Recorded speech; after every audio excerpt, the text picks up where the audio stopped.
Kita akan dilayani oleh keluarga dari GB Gilgal, Pastor Jonathan Patiasina dari Garam Ministry Melbourne. Dan Gilgal tahun ini 27 tahun.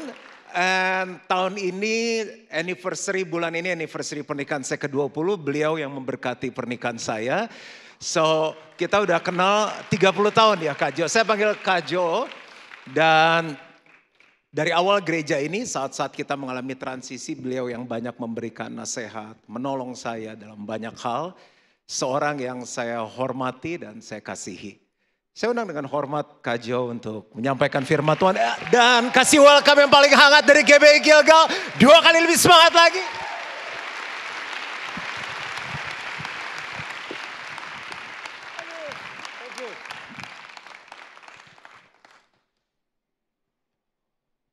Silakan duduk. Thank you.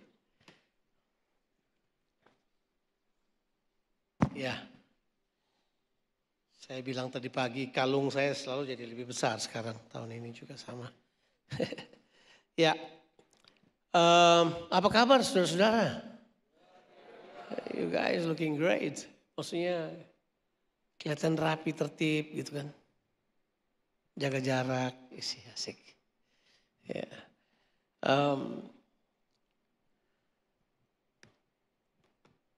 Saya ketemu banyak anak muda banyak saya ketemu.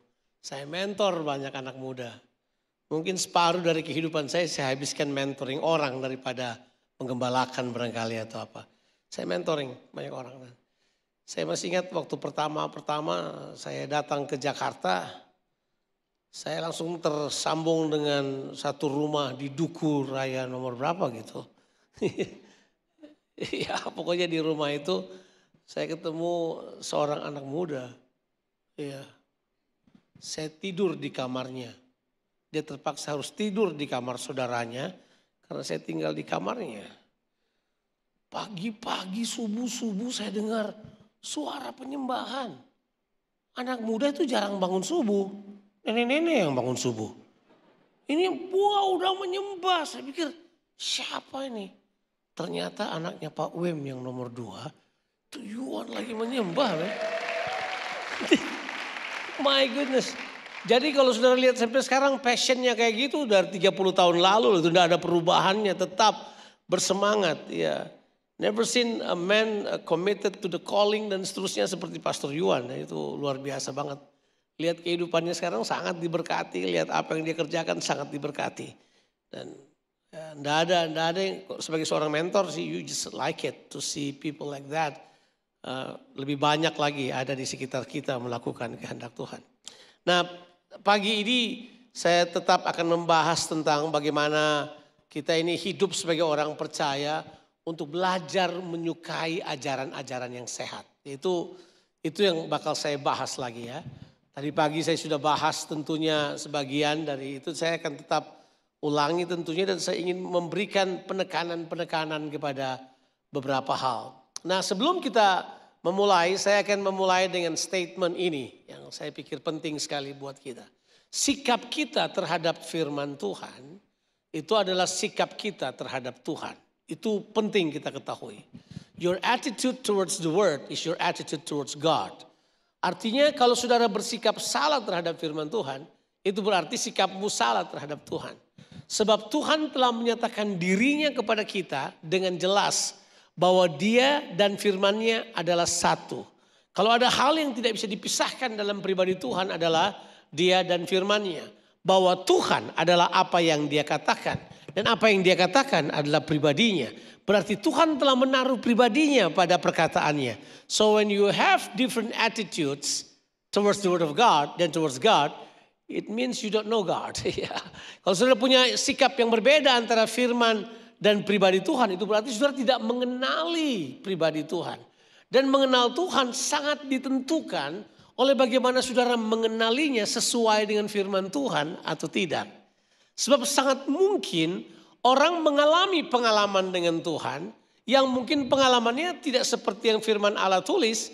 Nah itu tidak berlaku general, itu tidak harusnya berlaku pada semua orang. Saya menyebutnya itu bukan sebagai kebenaran kekal. Saya cerita dulu kemudian saya lanjut. Jadi Waktu saya bertobat saking semangatnya, umur 16 tahun baru bertobat saking semangatnya, saya mengikuti semua kebaktian yang ada. Jadi dari Senin sampai Senin saya kebaktian. Jadi saya bayangkan, kebaktian wanita pun saya ada di dalamnya, itu luar biasa banget. Saking lapar dan hausnya akan firman Tuhan. Jadi ya udah, di kebaktian wanita sampai jadi pemain musiknya, jadi pemain gitarnya kalau mereka ibadah. Oh, wanitanya senang aja ada pemain gitar situ. Saya ada di situ terus. Senin sampai Senin saya hadir di ibadah, persekutuan doa. Saya ikuti semuanya. Jadi satu kali ada di sebuah ibadah yang namanya ibadah menanti keturunan Roh Kudus. Dulu kan ada 10 hari doa gitu. Zaman saya dulu, sekarang kayaknya udah gak terlalu deh. Penuh Roh Kudus di mana aja bisa kan. Jadi udah, saya hadir di situ. Waduh, pengen banget penuh Roh Kudus. Wah, udah didoain, udah di apa-apa. Enggak terjadi apa-apa tuh. Enggak keluar dulu. Ngomong apa? Ya enggak tahu kan. Udah, kita enggak tahu ceritanya. Jadi ada satu bapak mulai membantu saya. Nah, dia membantu saya dengan pengalamannya. Jadi dia cerita gini. Waktu saya penuh Roh Kudus, saya melihat ada burung merpati datang pada saya. Kemudian di kursi saya yang saya pegang, kursinya goyang-goyang. Tiba-tiba saya angkat kursinya dan kursinya patah di tangan saya saking kerasnya urapan. Hah? Jadi kemudian dia berharap bahwa saya akan alami itu. Enggak tuh, saya tunggu. Saya goyang-goyang diri saya, enggak ada gerakan apa-apa. So 2 kali enggak terjadi apa-apa.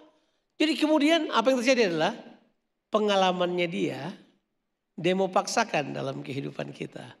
Oh, saya kemudian waktu itu kan masih belum tahu apa-apa. Sejak saya belajar dan kemudian bertumbuh, saya sadar saya tidak perlu mengalami seperti yang dia alami. Saya perlu mengalami seperti apa yang Alkitab katakan. Nah, dari situ kemudian saya mulai berubah. Alkitab bilang apa pada saya?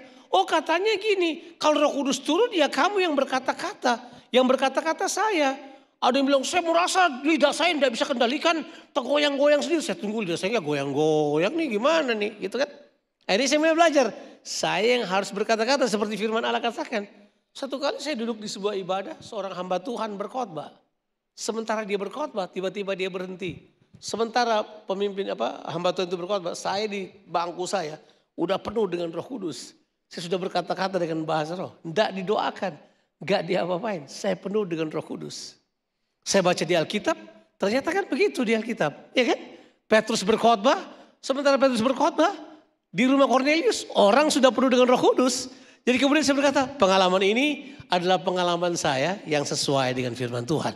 Jadi saya tidak perlu tunggu ada salib datang, ada terang datang, ada burung merpati hinggap di kepala saya. Saya tidak perlu pegang kursi, bikin patah 2 kursi, kemudian tanah saya diurapi.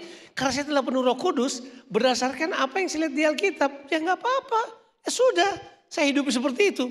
Nah, ini menunjukkan kepada kita bahwa sering sekali orang memaksakan pengalamannya dalam kehidupan kita supaya kemudian kita ikuti hal tersebut. Padahal tidak. Itulah yang menyebabkan terbanyak kita sesat, mengalami frustasi dalam kita mengikuti Tuhan. Padahal enggak. Kalau kita bertumbuh di dalam firman Tuhan dan menyukai ajaran yang sehat, kita akan bertumbuh dengan baik kok. Kita akan bertumbuh dengan baik. Dan itu tidak akan membuat kita merasa bahwa kita lebih benar dari orang lain.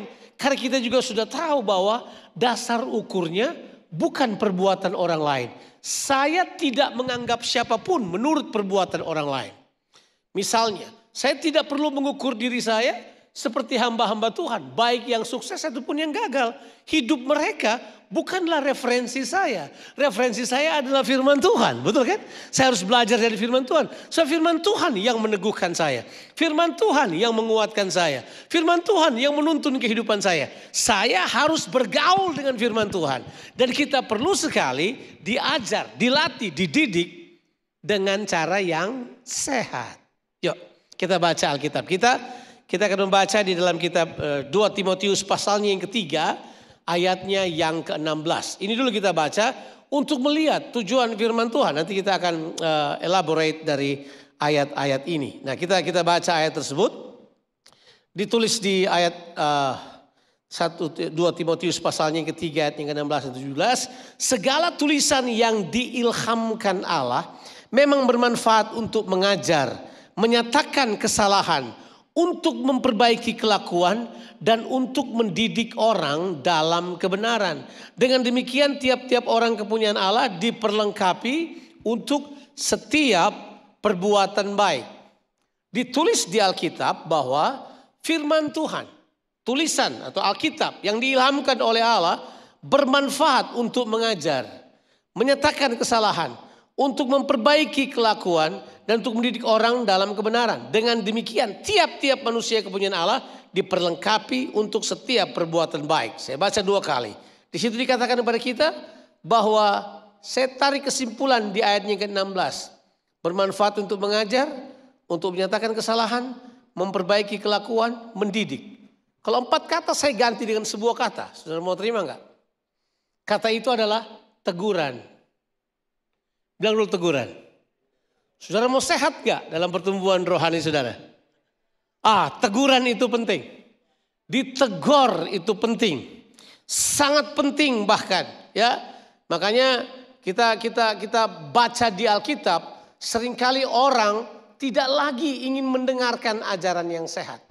Orang tidak suka lagi kata-kata yang sehat. Disebabkan karena apa? Kita sekarang penuh dengan informasi.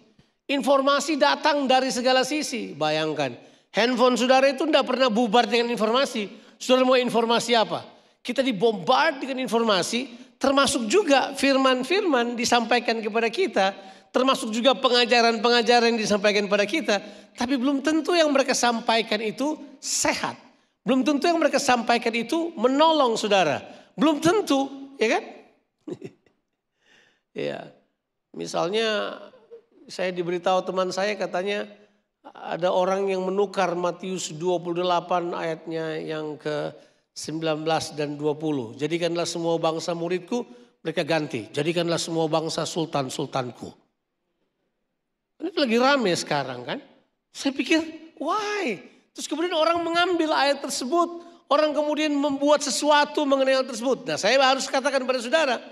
Bahwa kita harus sungguh-sungguh punya konsisten memiliki standar firman Tuhan. Sebab firman Tuhan dalam kehidupan kita tidak bisa terima separuh-separuh. Kita terima either total dalam kehidupan kita. Atau dia tidak punya manfaat dalam kehidupan saudara sama sekali. Nah tadi pagi saya sudah katakan bahwa firman Tuhan itu berkuasa. Karena itu adalah pribadi Allah. Jangan sepelekan firman Tuhan. Firman Tuhan berkuasa. Karena ditulis di Alkitab, semesta alam ini dijadikan oleh firman Allah. Betul ya? Kalau saudara mau tahu dalam kitab Ibrani pasalnya yang ke-11 ayat yang kedua. Ayat tersebut ditulis bahwa semesta alam ini dijadikan oleh firman Allah.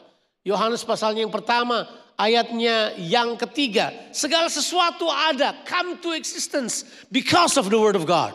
Dan saya sudah katakan tadi, firman Allah itu dengan Allah sama. Dia berkuasa, dia powerful. Firman Allah yang menjadikan segala sesuatu. Makanya kalau saudara percaya pada firman Allah, saudara terkoneksi kepada apa saja yang Tuhan siapkan. Ya.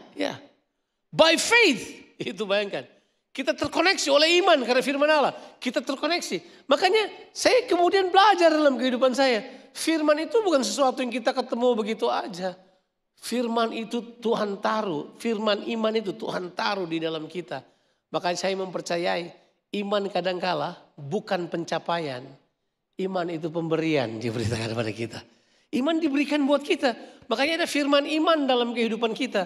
Kita memperkatakan sesuatu yang powerful. Saudara percaya bahwa firman Tuhan berkuasa? Nah hidup itu. Makanya saudara harus bergaul dengan firman Allah.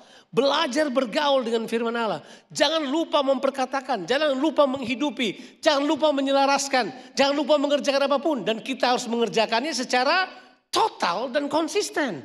Itu harus. Ketotalan kita untuk kemudian menghargai firman Tuhan sangat penting. Karena Alkitab bilang ya. Ditulis dalam kitab 2 Timotius tadi itu. Dikatakan akan datang saatnya. 2 Matius 4 ayat 2 dan 3. Akan datang saatnya. Kalau kita baca ayat yang pertama dia bilang beritakanlah firman siap atau tidak siap. Baik atau tidak baik waktunya. Nyatakanlah apa yang salah. Tegurlah. Nasihatilah dengan segala kesabaran dan pengajaran. Karena akan datang waktunya. Akan datang waktu apa? Akan datang waktunya apa? orang tidak dapat lagi menerima ajaran yang sehat. Wah. Kalau nggak datang dengan ajaran yang sehat, berarti ada ajaran yang tidak sehat yang lebih populer daripada ajaran yang sehat. Mereka kemudian mengumpulkan guru-guru yang menurut kehendak mereka dan memuaskan keinginan mereka. Ini menunjukkan orang-orang ini mulai pilih firman yang datang dalam kehidupan mereka. Saya sudah katakan, coba bayangkan, saudara pegang Alkitab yang masih buku gitu, terus saudara bawa gunting di sebelah saudara. Kemudian saudara baca Alkitab dan berkata, saya suka ini, biar. Saya nggak suka, saudara gunting. Buang. Alkitab saudara jadi tipis banget. Jangan-jangan Alkitab saudara cuma 2 lembar lagi. Yang isinya Tuhan mengasihi saya. Terus kita nggak baca bahwa kalau saudara bersalah akan didisiplin oleh Tuhan. Saudara kemudian tidak lihat Tuhan secara penuh. Kemudian makanya kan generasi sekarang melayani Tuhan yang mereka ciptakan sendiri. Ya di dalam buku itu Think Like Jesus tulisan Barna berkata begini. Ini Barna punya pengataan. Bahwa kita kemudian sepertinya menganggap Tuhan itu seperti cosmic butler and then universe therapist. Dia Tuhan kita cuma jadi butler dan terapis yang datang tolong kita. Kalau kita sakit pinggang diurut-urut belakang kita. Kalau kita pusing-pusing dipijit-pijit kepala kita. So he's only a universe therapist. Atau dia adalah cosmic butler. Kita perlu apa dia kasih. Dia cuma berdiri dengan kita. Mau apa lagi Pak? Mau duit? Duit. Mau apa lagi Pak? Ngantar ke sekolah ya gue antar. Jadi Tuhan cuma seperti pelayan kita. They create these gods because of what? They don't read their Bible. Mereka ciptakan Tuhan seperti ini, mereka nggak baca Alkitab mereka. Ada banyak yang buat hal tersebut. Menurut saudara apa masalahnya? Mereka cuma mau apa yang mereka ingin dengar. Mereka tidak mau kebenaran firman Tuhan yang sebenarnya datang pada diri mereka. Bagaimana dengan saudara? Saudara mau sehat? Saudara mau sehat dalam Tuhan? Nah, saya mau katakan beberapa hal, agak berbeda aja saudara kebaktian yang pertama tadi. Bahwa kita perlu untuk sehat di dalam Tuhan, saudara perlu, ini dia ini, menerima teguran. Salah satu tanda orang bertumbuh secara sehat, mereka dapat ditegur oleh firman Tuhan. Sebab nanti orang gak mau ditegur lagi. Orang tidak mau ditegur lagi. Oke, coba saudara tanya diri saudara sendiri dulu. Kalau saya ditegur, apa reaksi saya? Pertanyaan yang kedua, kalau yang tegur saya adalah orang yang rohaninya lebih rendah dari saya, lebih muda dari saya, masihkah saya bisa menerimanya? Prinsipnya simple, teguran firman Tuhan itu penting dalam kehidupan kita. Sebab Paulus sendiri berkata bahwa memang kalau kita ini seringkali mendengar teguran, biasanya kita musuhi orang yang kita tegur. Makanya, ya kan?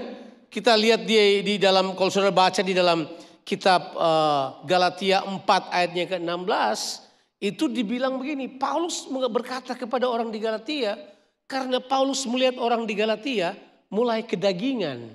Mereka mulai membanggakan daging mereka. Mereka tidak lagi hidup di dalam roh. Paulus tegur mereka. Dan kemudian reaksi orang Galatia marah terhadap Paulus.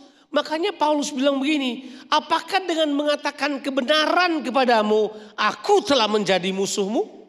Wow, berarti orang ini gak bisa ditegur. Pernah marah gak sama pendeta karena dia tegur kamu? Satu kali anak saya nomor 2 tegur saya, cuma karena dia mau bilang buat saya bahwa teologi saya katanya ketinggalan. Ya anak saya datang pada saya dan berkata begini pada saya, Dad, your theology is behind that. Ego saya muncul, enak aja. Umurmu berapa? Buku yang kau baca buku bapamu lagi. Terus kamu bilang teologi saya behind, ego saya naik. Sebab firman yang menegur itu sebenarnya menyerang egomu. Dan kalau egomu bereaksi salah, jangan-jangan kau tidak bertumbuh. Ya kan? Jangan-jangan yang bertahta bukan Yesus di hatimu. Cuma egomu aja. Oh waktu itu saya agak marah. Anak saya. Umur beda dengan saya 30-an tahun. Kasih tahu saya bahwa teologi saya behind. Saya sudah melayani Tuhan 40 tahun. Jangan salah saudara. Wah itu rasa itu kan. Tapi kemudian diam-diam saya baca buku yang dia kasih. Oh memang benar. Oh benar, benar. Dan waktu dia kasih buku buat saya, kayak dia dosen pembimbing saya loh. Dad, you read this book and we will discuss about it. What? Tapi saya belajar. Waktu saya ikutin, ternyata benar. Ada benarnya. Saya kan dilatih dalam teologi karismatik Pentekostal kan. Kadang-kala nggak seimbang. Tapi waktu saya pelajari yang dia sampaikan, oh ada benarnya. Saya rubah style, saya belajar Alkitab. Dan tidak gampang. Saya sudah buat ini 30 tahun lamanya. Saya pikir mudah. Enggak. Tapi kalau kita mau berubah, kita harus terima teguran. Apa jadinya kalau kamu tidak pernah ditegur?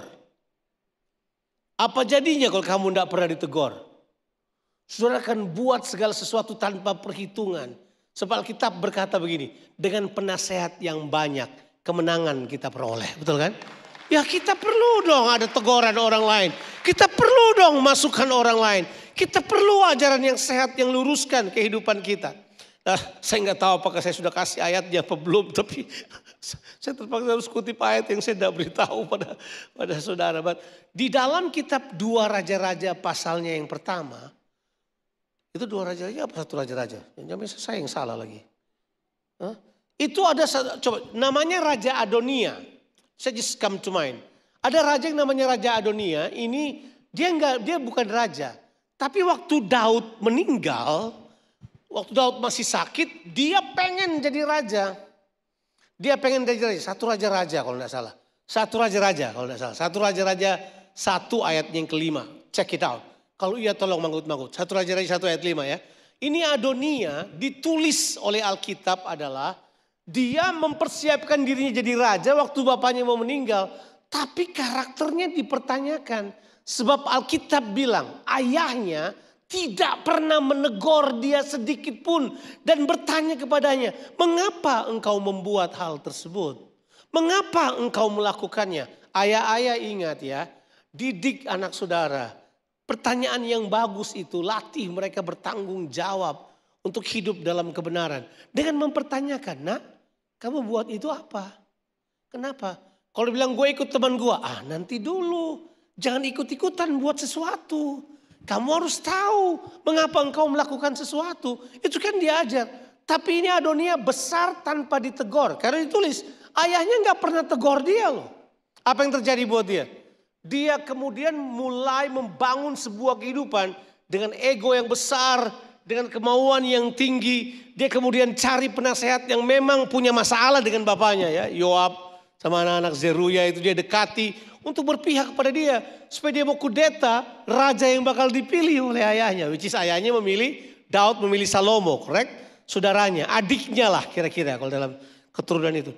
Yang saya mau katakan pada saudara begini. Kalau orang tidak biasa ditegur, tidak pernah ditegur, dia tidak bakal bertumbuh. Saya terbanyak ditegur dalam 2 hal. Yang pertama dalam hal makan. Aduh istri saya serang saya tiap hari. Karena jadi hamba Tuhan kan cuma 2 rumah yang kita tahu. Rumah Tuhan dan rumah makan.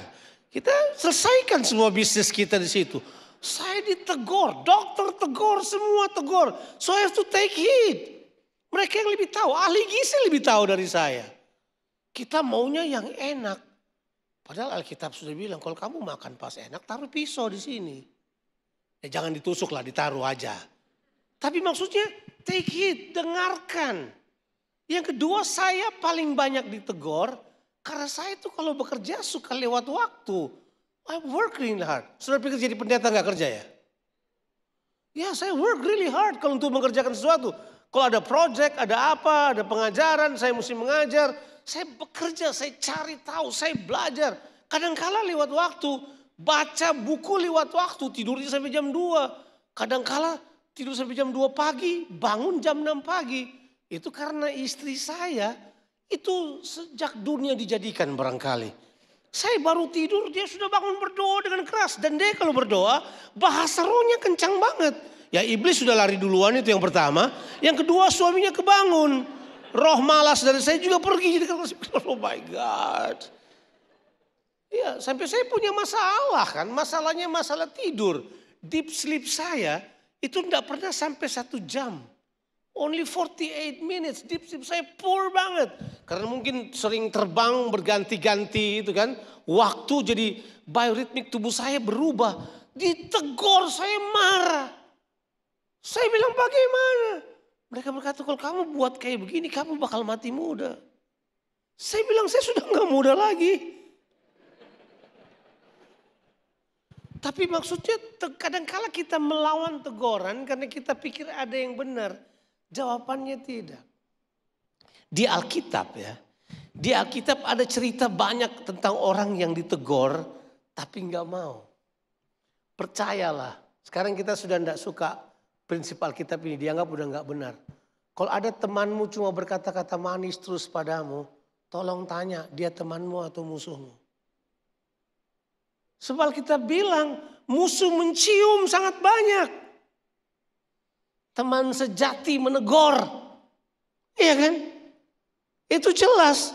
Tapi kita senang kalau dipuji. Karena mereka ini pintar. Dia mau angkat ego kita. Supaya kemudian kita mulai sombong. Orang yang egonya sangat tinggi susah ditegur. Susah diberitahu. Dalam mentoring, dalam memuridkan orang, dalam hal tegur itu kemudian kita bisa tahu.